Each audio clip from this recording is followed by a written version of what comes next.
Brethren, lads, welcome back to Cossy's Arsenal podcast. My name is Cossy. Good morning, good afternoon, good evening, wherever you are in all parts of the world. Welcome back to the channel. Welcome back to a brand new video. We're going to be diving into the latest around Arsenal. Now, it looks like Moises Caicedo is the hottest topic on football Twitter right about now. And the Telegraph have just confirmed that there is an agreement between Caicedo and Brighton to leave this summer. Brighton are also asking for in excess of £80 million this summer should Arsenal, Manchester United, Chelsea, Liverpool decide to sign the player, all of whom are interested. We'll be talking about Ben White's new position. According to the Sun's Mark Iron, Mikel Arteta does not feel Ben White will be playing at right back next season. So what does that mean for Ben White? Does he drop? Does he come back into centre back positions? What happens with Ben White? We'll be talking about that. And of course, there is no interest from Arsenal in Yuri Tielemans this summer. That is done. That is dusted.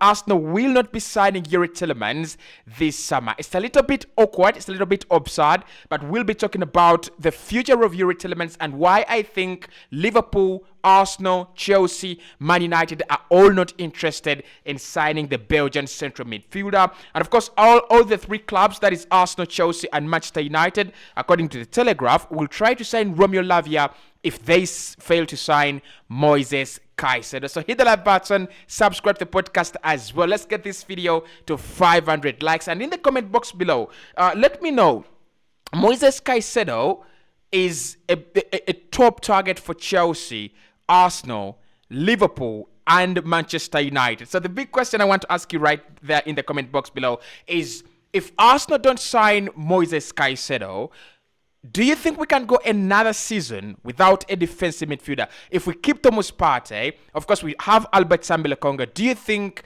that is enough gear for us to go through another season with UEFA Champions League football, right? Of course, bearing in mind that we have Declan Rice on top of our transfer list, right? So let's get into it. The Telegraph with Sam Dean have actually produced a very, very magnificent piece about Brighton and the situation of Moises Caicedo, and they have said that there is an agreement between Brighton and Caicedo since January for him to leave in the summer. Now, Chelsea and Arsenal both offered up to 70 million in January to sign Moises Caicedo, but Brighton were unwilling to sell. Moises Caicedo was a little bit infuriated and frustrated with Brighton saying they want to keep him, but the argument between Brighton and Caicedo was, you keep me for a whole 6 months until the end of the season, but I can leave. And that is what Brighton are looking at. De Zerbi, of course, at the end of the season, after their last game with Aston Villa, was asked whether a few players will be leaving Brighton. And he said, that is the nature of Brighton. That is the nature of our transfer window. We lose some big names and then we sign in a few players just to make sure that we balance the books. And he also said, McAllister could be leaving. He would be playing he would have played his last game for Brighton. That is now confirmed. McAllister is a Liverpool player, undergoes medicals today and should be announced tomorrow. And he also said that Moises Caicedo is the other player that will be leaving Brighton in the summer. Now, what I've liked about this article and this piece from the Telegraph is the detail it gives us under each and every aspect of this deal. Number one, he signed a new deal with Brighton in January, but that doesn't mean anything this summer, right? It was just a way to give Brighton leverage, just to give them an upper hand in negotiation. I think they talked to the player and told him, look, we have done so much for you. We brought you all the way from Ecuador up to here. All we want and all we are asking for is for you to give us the opportunity to be able to get the kind of money we want in the summer, and then we will let you go, right? And then Moises Caicedo agreed to that. He signed a new deal, and in that new deal there is no release clause. So right now, Brighton don't have a release clause on Moises Caicedo. It means that they can ask for as low as £0 million if that is a word, or they can go as high as 1 billion or 200 or 300 million. Now, again, the Telegraph are saying that Brighton are set to ask for around 80 million pounds, actually in excess of 80 million pounds, because they feel if Chelsea and Arsenal are battling themselves in January, and both of them were willing to go as high as 70 million, then probably with Liverpool potentially coming in, with Manchester United coming in as well, because I've been watching Sky Sports earlier on today. And Damesh Sheth has been saying that Manchester United have asked to be kept, informed with whatever happens with Moises Caicedo, right? And the Telegraph are also saying that Manchester United are very, very strongly interested in signing Caicedo. Those three clubs have Moises Caicedo as their priority defensive midfielder. On top of the list for defensive midfield, it is Moises Caicedo for those three clubs. So that is the update from the Telegraph. We know about the agreement. It's such a smart move from Brighton because you don't want to lose your player in January. Literally, if they lost Moises Caicedo, they wouldn't be where they are now. They wouldn't be in Europa League. They wouldn't be in Europe right about now. But you don't want to lose the biggest opportunity to get the highest amount of money from a player like Moises Caicedo. Defensive midfielders are very, very different. They're not like attacking midfielders where you have a lot of big numbers, goals and assists every single season. When a defensive midfielder is on the high, that is when you cash out. That is when that's when you cash in. And I think this is where Brighton have actually got it very, very right. They sold Bissouma last campaign for around 30 million. I think if they had sold him earlier, it would have been around 60, 70 million. So they have realized that and they've gone, we will sell you in the summer. We want to get the maximum amount of money from this deal. So it still works in our favor. But you have to let us negotiate. You have to let us you have to give us a strong position in negotiations. The 80 million they're asking for, in my opinion, is actually quite enough. If you look at the defensive midfield market right now, Manuel Ugarte, 70 million to PSG. That is some crazy numbers. You look at players like Casemiro, 60 million from Real Madrid to Manchester United. Again, crazy money. So the defensive midfield market right now is crazy. You look at the number of clubs that want a defensive midfielder. Sergio Busquets has left Barcelona, has literally retired. So they want a defensive midfielder. Arsenal want one. Manchester United want one. Liverpool desperately need one. And Chelsea don't have anyone in there. So the market is going to be very crazy, right? And of course, Brighton will also want a defensive midfielder after losing Moises Caicedo, more like a ripple effect. So I think the 80 million they're asking for is quite very good for a player who has played in the Premier League, proven that he can be good at the top level. And I think the fact that each and every club is interested in him, there will be a bidding war. Now, this is my expectation. I don't think Arsenal will get involved in this bidding war. I think Arsenal will do the smart thing, go table 70 or 75 million. If Brighton agree to that, if that is enough to do the deal, then the player signs for Arsenal. But if Chelsea are willing to go for 85 million plus more wages to Moises Caicedo, this is a deal where I feel they will sign Moises Caicedo. And Alex Cook today on TalkSport has been speaking about it with Laura Woods on the TalkSport breakfast show. And he was saying that it looks more like Chelsea have the advantage in this deal. Number one, Brighton are trying to sign Levi Colwill from Chelsea. They had a £30 million deal rejected. They're going back with a £40 million deal. It would be easier if Chelsea went in, told Brighton, we give you Colwill, you give us Moises Caicedo, and then we will add you more money. I think that is a deal that Brighton will definitely do because Colwill is going to be one of the best defenders, one of the best centre-backs in the Premier League in the next 2-3 years. So, difficult to imagine where he's going to go. But I think if Liverpool come in, they don't have UEFA Champions League football, so maybe Arsenal and Man United do have an advantage there because we have UEFA Champions football. But Liverpool have the money to spend, right? They're looking at a rebuild in midfield. They're looking at new figures in the midfield.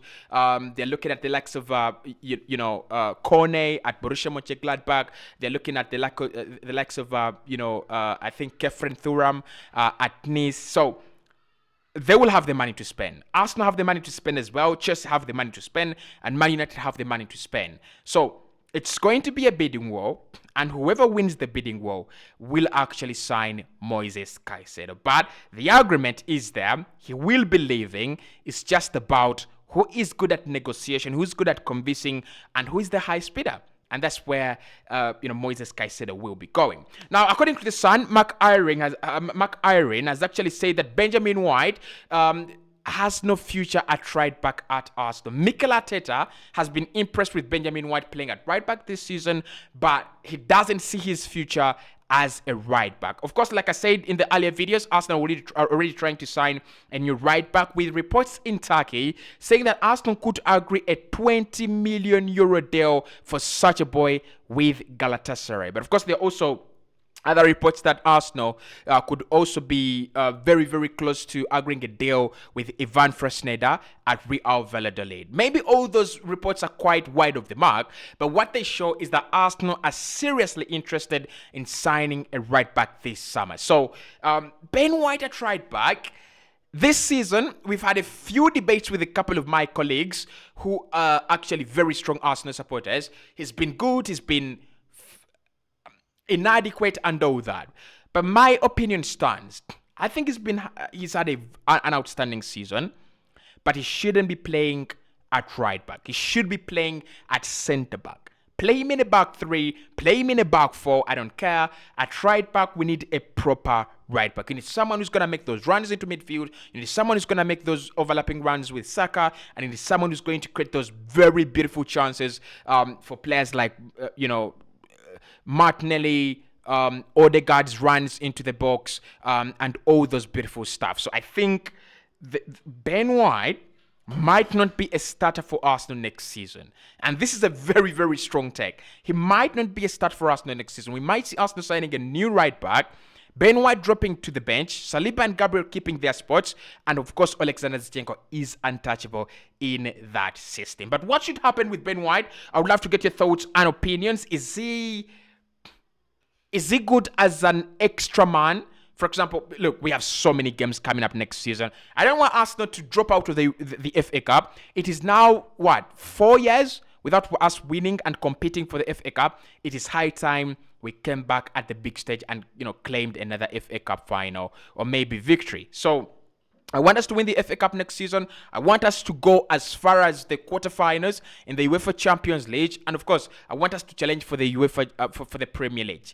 If we're going to do that, I think Ben White will have a lot of game time, and there won't be any questions and issues with him not playing football. Right, Tielemans will not be signing for Arsenal this summer. Arsenal are not interested. So are Liverpool, so are Man United and Chelsea. Now, this is the story I wanted us to really talk about in a different way, right? And I think I will do my video about who I think should be replacing Granit Xhaka, because I think Tielemans is the perfect guy to replace Granit Xhaka. But of course, we'll talk about him in that video. But look, the fact that no one wants him just summarizes the last 12 months of him.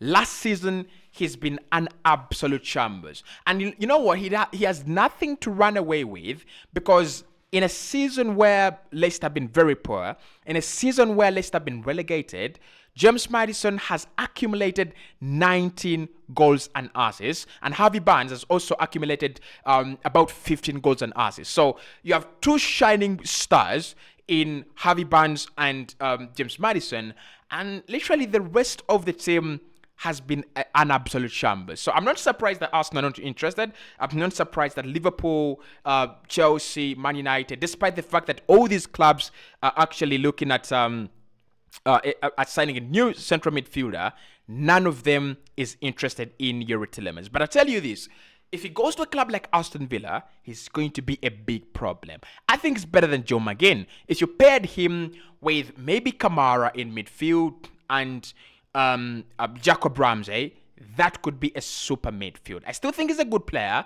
I think he's had a bad season, and Arsenal should reconsider. Arsenal should rethink this decision, because it might get us into trouble. But he's not a midfield contender signing this summer, and we don't expect him to be a part of the signings we announce next season. Now, finally, all the three clubs, Arsenal, Manchester United, and Chelsea, that are interested in the signing of Moises Caicedo, will try to sign Romeo Lavia as an option if they don't get Caicedo. This is very interesting. Romeo Lavia is now valued at around 45, 50 million pounds by Southampton. They feel he is the next big thing in defensive midfield. I've watched him a few times. I was really devastated by the way he played against Arsenal at the Emirates in that 3-3 draw. He was purely very, very honest, very good. And I think he's got that bowling ability. He's got that ability on the ball. His passing range is good. He's physical. He's intelligent. He's come from the Manchester City Academy. You know where I'm going. You see where I'm going, right? But I think it would be a smart move. But my question would be, is Romeo Lavia ready to take the next step? Is he ready like Moises Caicedo? Is he ready like Declan Rice? Is he ready like Ruben Neves? Is he ready to take that next step? Is he ready to become the next big thing for a club like Arsenal, Liverpool, Man United? If you went to Man United right now, I would understand. You have a Carlos Casemiro there. So literally what you want is Romeo Lavia to get ready for maybe one full season watching from the best of the best, right? If he came in at Arsenal right now, and is willing to sit on the bench and learn from Thomas Partey, because again, Thomas Partey is among the creme de la creme in defensive midfield, that makes a lot of sense. But I think Moises Caicedo just makes more sense because when you sign him, you've signed a starter. Like I said, 70 million, 80 million is not money to sit on the bench. That is money for a starter. But we will see what happens with Romeo Lavia. Of course, a couple of questions around the future of a few players that have been relegated, including James Maddison, who is linked with Arsenal. Don't worry, I will do a video about James Maddison. I know how much people on this channel love him. Harvey Barnes as well. Arsenal do want a winger. Now, I did write him off last summer, but it wouldn't hurt, would it? I mean, Arsenal Villa are looking at him.